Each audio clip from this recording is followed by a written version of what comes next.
ان الحمد للہ والصلاۃ والسلام علی رسول اللہ۔ قال اللہ تعالیٰ فی سورۃ النحل ان اللہ یأمر بالعدل والاحسان، کہ بے شک اللہ عز و جل عدل اور احسان پر کاربند رہنے کا حکم دیتا ہے۔ ناظرین کرام، عدل کا تصور دو چیزوں پر مشتمل ہے۔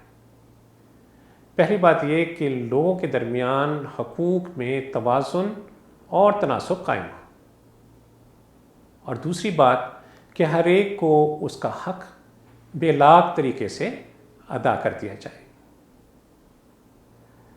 چنانچہ ہم پر یہ لازم آتا ہے کہ ہم اپنے مسلمان بھائی کے وہ تمام حقوق ادا کریں جو شریعت ہم پر لاگو کرتی ہے۔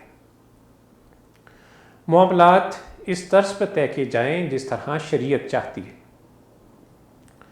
سلوک اس نوعیت کا ہو جو شریعت میں درکار ہے۔ برتاؤ میں وہی روش اختیار کی جائے جس کا تقاضا ہم سے شریعت کرتی ہے، کیونکہ شریعت ہی وہ نظام ہے جو عدل کے تمام تقاضے پورے کرتی ہے۔ باہمی تعلقات میں احسان کی اہمیت عدل سے بھی بڑھ کر ہے۔ اگر عدل تعلق کی بنیاد ہے تو احسان اس کا جمال و کمال ہے۔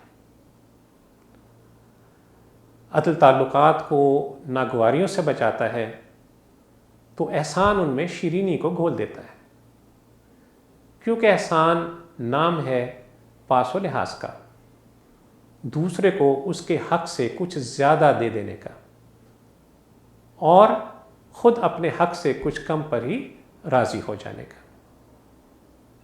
9 باتوں والی مشہور حدیث، اس میں غور کیجئے، 3 باتیں براہ راست احسان سے متعلق ہیں۔ جو مجھ سے کٹے میں اس سے جڑوں، جو مجھ کو حق سے محروم کرے میں اس کو حق دوں، اور جو میرے پر ظلم کرے میں اس کو معاف کر دوں۔ یعنی احسان یہ تقاضا کرتا ہے کہ نہ صرف بھلائی کا بدلہ بھلائی سے دیا جائے بلکہ برائی کا بدلہ بھی احسان سے دیا جائے۔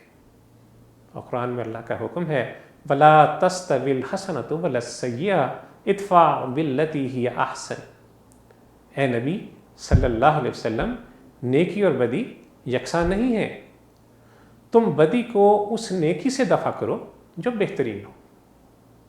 تو ناظرین کرام، اگر ہمیں باہم تعلقات کو مضبوط بنانا ہے تو ہمیں عدل اور احسان سے کام لینا ہوگا، اور پھر بڑی اہم بات کہ اللہ سے تعلق پیدا کرنا ہے تو احسان کو ایک مستقل عادت کے طور پر اپنانا ہوگا۔ قرآن میں اللہ کا حکم ہے وَأَحْسِنُوا إِنَّ اللَّهَ يُحِبُّ الْمُحْسِنِينَ، اور احسان کیا کرو کیونکہ اللہ عز و جل احسان کرنے والوں سے محبت کرتا ہے۔ وصلی اللہ تعالیٰ علی خیر خلقہ محمد وعلی آلہ وصحبہ وسلم۔